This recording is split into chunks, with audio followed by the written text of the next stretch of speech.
Hey everybody, happy Thursday. I hope y'all are ready to talk about food, meatless options during Lent. If you're pulling your hair out because you're trying to figure out how to cook during the witching hour and you're trying to get dinner on the table, we're going to talk about all that. So today's guest is Nora. She blogs and also, I know, do y'all remember blogs? So she blogs, but she also has an amazing social media presence here. She's Savory Nothings. So let me get her added. Hold on one second. And we'll be set. Here she comes. So yes, so you can certainly leave questions in the chat. We'll definitely get to those, and then I have some good questions. Hey, Nora, Hi. how are you? Tired as always. How are you? I'm good. I was just telling everyone that they can leave their questions in the chat, but I also should tell everyone thank you for being flexible because of kids and time zones. We're like, we're going to make it work today at 1 o'clock. So I know that I'm so happy that you're here. So are you in your kitchen? Or are you like squirreled away in another part of the house? No. I'm all the way up on the topmost floor away from all the kids. Smart. I know I have all mine gone, so it's probably the quietest my house will ever be. So I was just telling them, so you like old school blogs. So that's how we met like all those years ago is I think it was a Pinterest thing that we were Yeah. connecting on. And then we both had blogs and I was like, oh wait, you cook? We need to be friends. And then we certainly share our faith, which is an added bonus, but you are really talented in the kitchen. So maybe give people that have no idea who you are, which they should after this, but a little bit about who you are, what you do, and what you share on Instagram and some other places around the internet. So, hi, I'm Nora. I have 3 kids. I'm married to the best chef in the world. No, I mean, that's what I think. Yes. He certainly is the prettiest chef, but to me. Yeah, so I have a food blog, and it is very much, yeah, it's right. Blogging is kind of old school. Maybe not so much for recipes because a lot of people do actually like printing recipes, and you don't have a print button on Instagram. So, and Yes, not yet. I'm a huge advocate for printing recipes. I don't know how people try to cook from videos or from Instagram posts alone. So I believe in printing recipes. So keep going to food blogs. Yes, I agree. I have a whole file of things that I've printed off and I just keep sticking them in a notebook. Yes. Exactly. Yeah, and I also try to share what I cook on Instagram. It's a little hard to do all the things by yourself, and you're also trying to keep children alive through a pandemic. And yeah, Now, remind me, how old are your children again? they are 6, 4, and 21 months. Okay, so So still littles. You got a lot of, you're still feeding littles. This a is lot good. of work to do with them still. Yeah. So maybe let's start with that question because there were several moms that messaged me and they were like, how do you cook during the witching hour but still have dinner at like a decent time of the day? So I think there's a lot of people who struggle with like trying to get a good meal that's not frozen on Yeah. the dinner table, but then like the best laid intentions, right? Because then your kids start pulling at you or pulling things out and you're like, well, I guess we're having frozen pizza for dinner. So maybe what's your best suggestion of how to do that? So I've been cooking with a baby or a toddler on my hip for the last 6 years. It's hard. It's just, I think the most important thing we can do is to just accept that this season of life is just hard and we will not ever have 2 hands free to cook. I mean, when they were really little, I wear them on my back with either a wrap or a carrier because I don't want them to be where hot food is. So, Sure, sure. Oh, that's super smart. Yeah. but at a certain age, they stop accepting it and they want to see what mom is doing. So you end up with them on your hip again. And I think a slow cooker is a very smart device for those years because if you're lucky enough that your kid will take a nap in the morning, you just throw your dinner in there and then you barely have anything to do when it's 5 p.m. and the kids go crazy. Also, I think freezer cooking is more important for when your kids get squirmy and less important for the newborn days because That's so true. people will bring you food when you have a newborn. They will care for you and your family. But once life gets really exhausting with the kids, nobody's going to bring you freezer meals anymore. So Right. one thing that we started doing is to just double batch. When my husband was home, he was working a lot away from home when our kids were babies, especially our middle one. He was gone 16 hours a day when she Wow. was a newborn. And when he was home, we would just cook a double batch and freeze one meal for later. Yeah.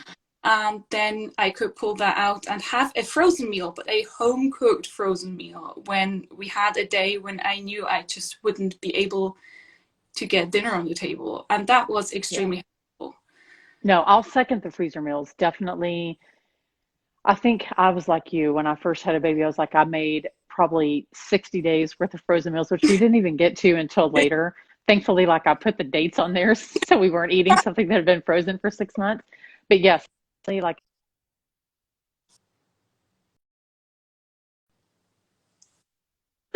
so if there's something that you love and you're like, we should double this. And I even do it with my teenagers when I know that I have a lot of people eating. I'll just double it. Now I triple it. Yeah. So I have to, what is that, six, I don't know. I'll double the triple. We'll just say that. So I have a lot of food, but definitely on, especially on nights or like if we know that we're going to be gone all day and I'm not going to have anything or it's a busy weekend, I can throw it in the fridge overnight and then we have something to eat and Yeah. it's not Chick-fil-A. So that Well, helps. not just a bad option. There's a time and place for Chick-fil-A. Yes, there's always a time, except on Sunday. So I have to know, okay, so you mentioned slow cooker. So how do you feel about Instant Pot? Because I feel like there's some controversy between the Instant Pot and the slow cooker, and some people are like, I just can't get into the Instant Pot. Like we use it for a lot of things, but not everybody feels that way. So what's your take on both of those? Is that a controversial question? Okay, so I have to say I grew up with pressure cooking. Old school stovetop pressure cookers, not Okay, yeah. pots. I grew up with pressure cooked meals, and my grandmother had three pressure cookers, and my mom probably had four stovetop pressure Wow. cookers, and that is something I completely grew up with. So the concept of pressure cooking wasn't new to me, but this instant pot, it's got, I don't know, I have a love-hate relationship with it. Um, What do you love about it? I love about it that I can set it and it will just do its thing and I don't have to manage it on the stove. I do I do still hang on to my own stovetop pressure cookers because for things like a homemade bone broth, they're Oh, just so yeah. much faster at coming to pressure and they're bigger. So I do love them. But yeah, I think there is value in the Instant Pot. Um, So I know that you had a recipe today. So I know like the benefit for at least for us, like I've taken a completely frozen roast, like a yeah, 5 or 6 pound yeah, roast. yeah, I mean, we're talking solid brick hard. yeah, And in an hour and a half, it yeah, is falling apart on our yeah, dinner table because it's been cooked. So for those people that love freezers, yeah, but forget to take things out of the freezers, it's exactly. definitely helpful. Me? That's like everybody. So like what's your favorite meal, whether you cook it in the slow cooker or on the stove or in the Instant Pot, like favorite meatless dish? Because I know cheese pizza gets old after a while on Fridays Yeah. for those of us who abstain from meat during Lent.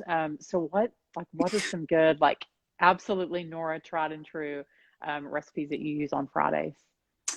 One of my favorite meatless meals actually is made in the Instant Pot, and it's a mushroom risotto.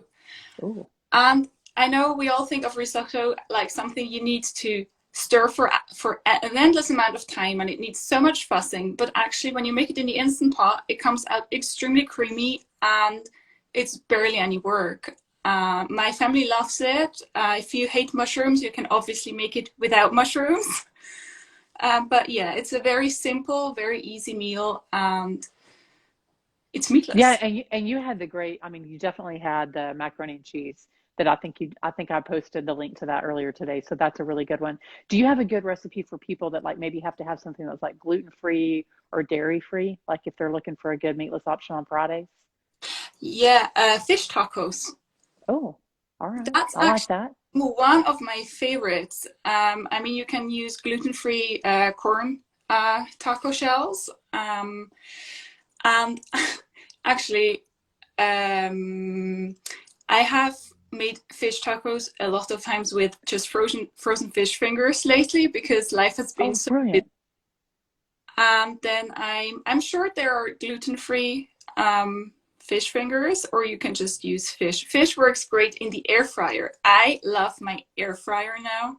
Yeah, so I saw you do that. So Oh, I it's I'm amazing. hesitant. I'm hesitant to get, I was like, do I need another appliance? But you might have me convinced on the air fryer. So Yeah.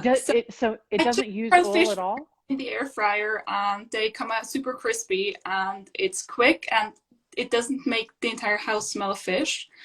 Okay. You can also do whole fish fillets if you don't want to use breaded fish. And then we just throw this into taco shells and some coleslaw on the side. And it's a very simple meal and the kids love it. They I do. feel like I should just fly you over to Texas so you can just cook for us on Fridays. I tell you what, I'll watch your kids, you cook for me, and it'll be a win-win. How about Okay, we do that that? would be perfect. So someone actually, there was a great question. So someone was saying every time that they cook stuff in the crock pot or the freezer, it tastes like mush over rice, so they need some help. So I know there are some things that I do, but I think I'll give one suggestion, then I'll let you take it. I mean, I use really fresh ingredients. I find that in the slow cooker, like using, I mean, meat is one thing if it's been frozen, but like we use fresh fruits, fresh vegetables, fresh herbs that makes everything kind of come a lot more alive than if you just use stuff out of a bottle. So those are a few things that we've done, but I would love to hear what you do to kind of combat just everything tasting bland and the same in the slow cooker. Yeah, so my husband actually isn't a big fan of the slow cooker exactly for that reason. And I mean, he is a chef. He was classically trained as a chef, so he probably knows. We can trust his opinion.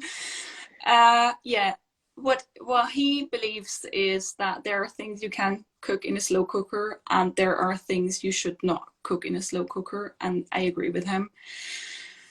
Things you would naturally cook slowly or just roast in the oven for a long hour, like for many hours, like a roast Right. or a soup with a tough cut of meat. Those are the things that work great in a crock pot. Things like chicken breast is just, I find chicken breast in the crock pot just terrible. They're Um, dry. They turn out really yeah, dry. so dry, and you really need some fat on the meat. So what I prefer to do is I always use bone-in meat cuts for the slow Right. cooker. And also, what else do we do with the crock pot? Yeah, you can't treat it as the best crockpot meals only work if you put some work in them. So you can't Yeah. expect to just throw 3 cans into a slow cooker and And then it comes it out amazing. tastes amazing. Yeah.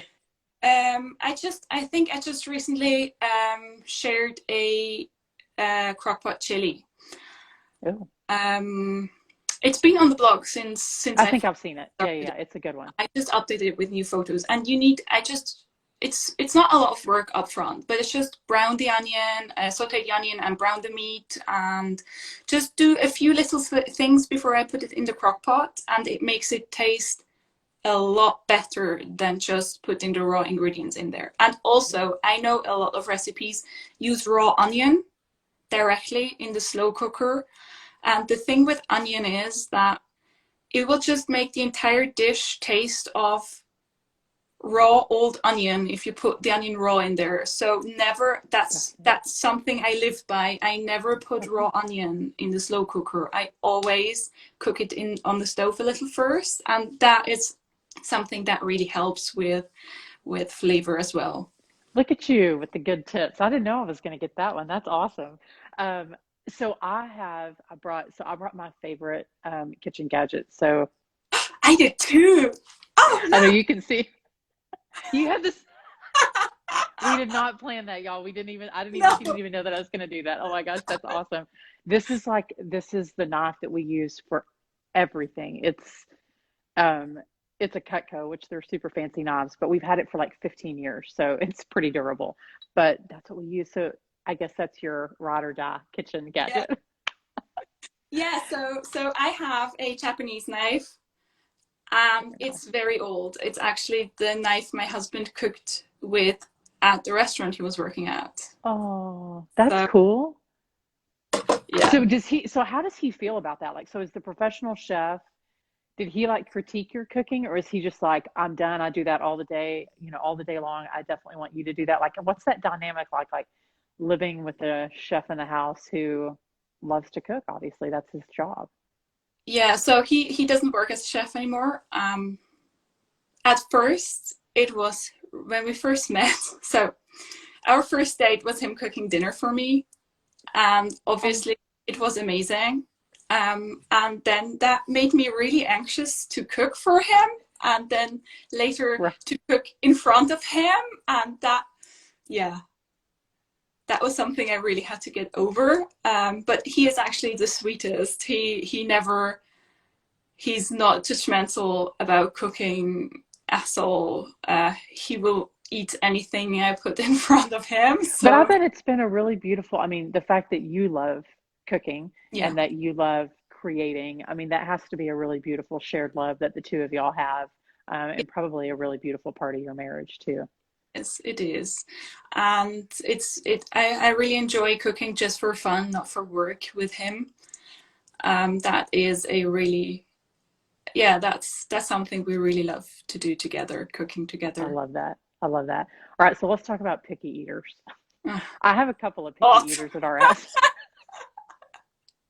So, okay, so a couple things. One, what is like what's your philosophy on that? Do you cook them separate meals? We'll talk, that's the first thing. And then if you don't do that, then how do you get them to try food without going like on a food boycott of like not eating anything that you make? Yeah, so my middle child has been going through an extremely picky phase. I did not know what to do because my first she has the palate of a 50-year-old really. Um, yeah.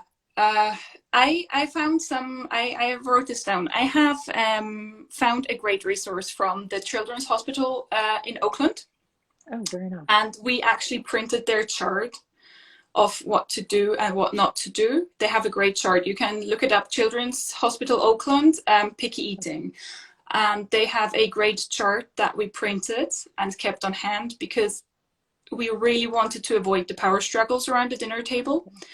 And they have great tips like keeping the discussion away from the dinner table and just keeping meals in general joyful, and to not pressure your child to try a food because it's likely just making them more resistant, but to just eat it in front of them and eat together as a family. I know some families hardly ever eat together, Yeah.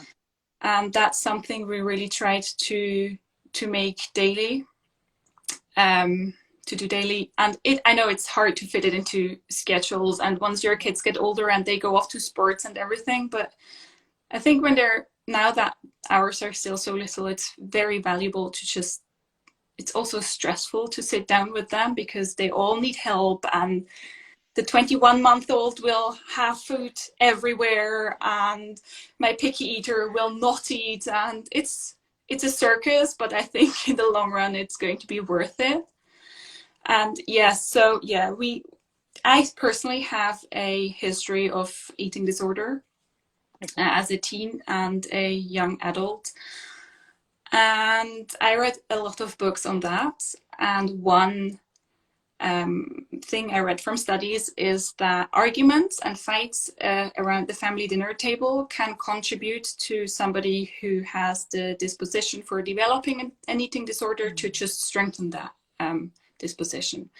So that is definitely something we are extremely mindful of. Now Yeah. that we have this picky eater, that we do not have food fights with her while we're sitting down for a meal, and we just keep offering the food and the variety of foods. And I do not cook separate meals. What do?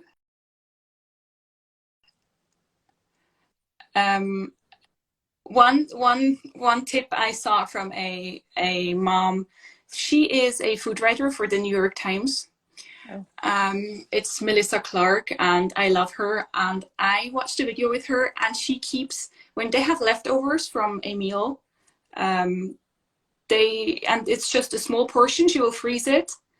And if she cooks something and her daughter really does not like it, she will then microwave this small portion of food for her daughter, so she has something else to eat that is still homemade. And that, I think that is such a genius tip. And it prevents the argument. I mean, I do want to go back to that. I think that's really important. I mean, in the Bible, we have these beautiful events that happened around the dinner table. The Last Supper happened at dinner table. Jesus's first miracle was at the wedding of Cana. So I do think that there's a really biblical spiritual connection between what we do at our dinner table and biblically what we study every weekend at Mass. But I think the really beautiful part of that, Nora, is that you want that to be like a safe space for your family. You want it to be a place of encounter. And I love that you brought that up. I mean, I want my kids, the whole reason that I wanted to have you on here was making that a joyful space, because it can be stressful getting it on the table. It can be stressful when you don't have kids who want to eat what you make. But we found, and I think it was a question that somebody asked, how do you get your kids to like enjoy the dinner table? And I was like, well, you have a conversation with them. What was the best part of your day? What was the worst part of your day? So it becomes like a place of respite for them instead of them just dreading coming to the table. And it's all those little things that I know that you're doing on the front end. I'm seeing the benefit of doing it on the back end. But thank you for bringing that up, because I think that particularly for women, not that eating disorders don't happen with young men and boys, but I do think that there's a special pressure on women and on our little girls, and that should not be the place where we play it out. So thank you for bringing that up. It was beautiful. And I know several people are saying, oh my gosh, thank you so much for saying that. Oh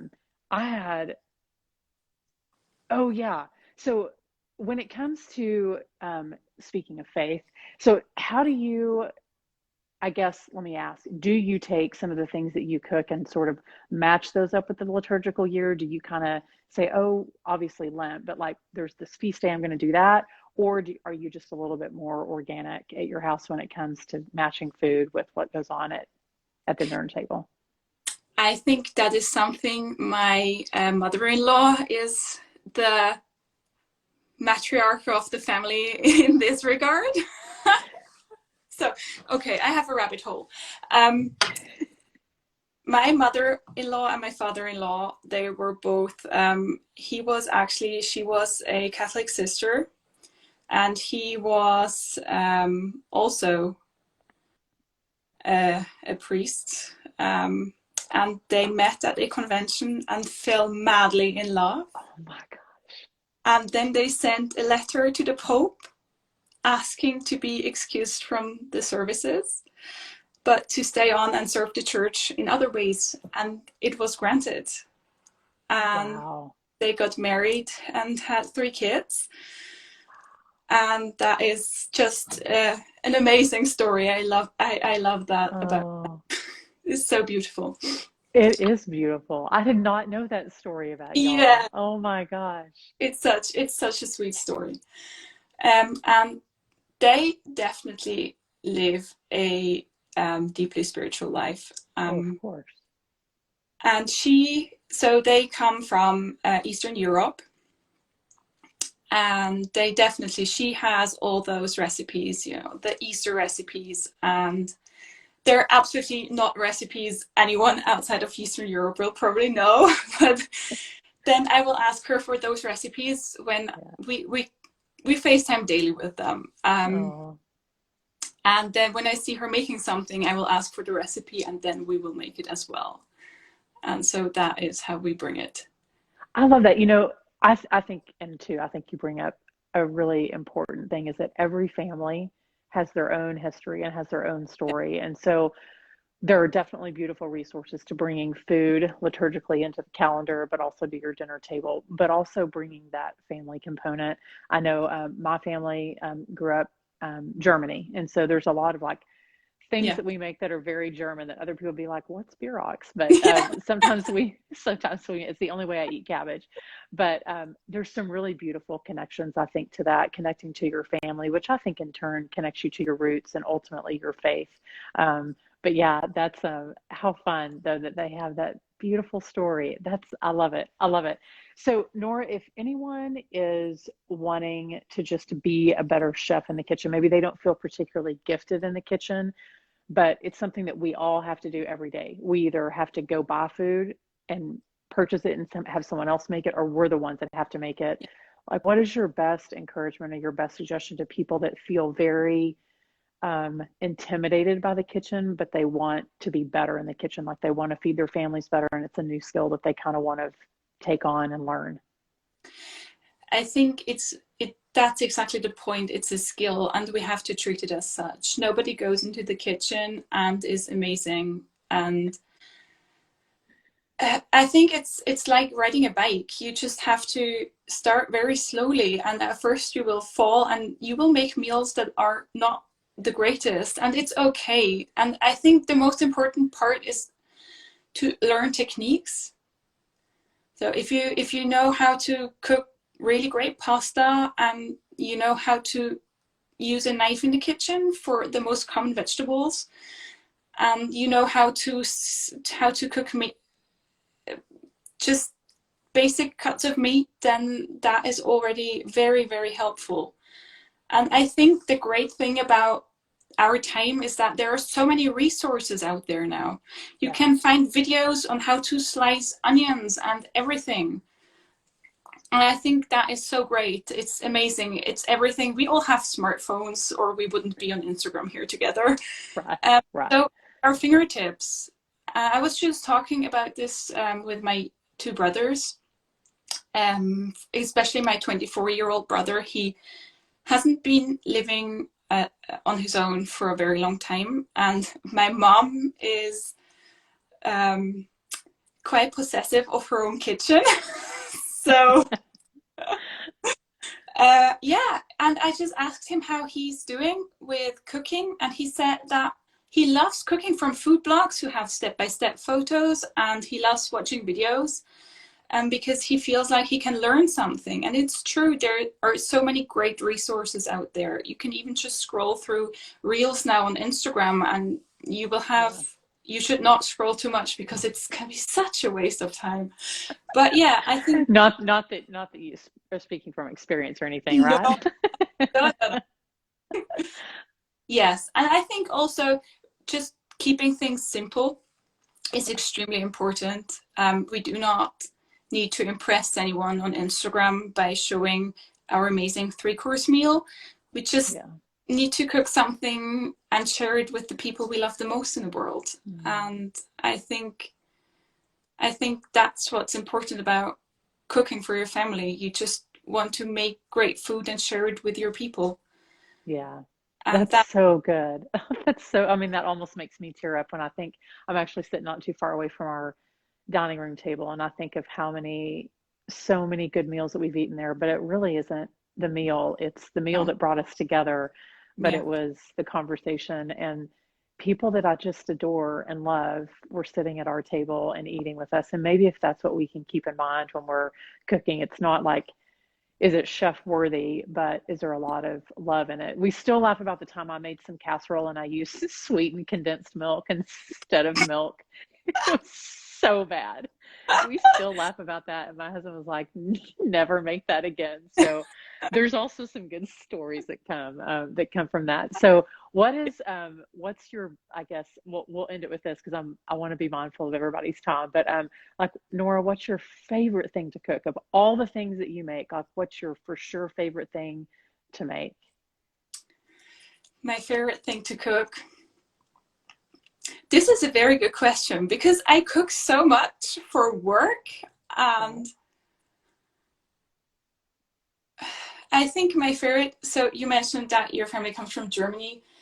My grandmother comes from Bavaria. I think my favorite thing to cook is it's a kind of steamed dumpling.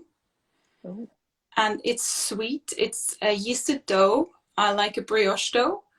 Okay.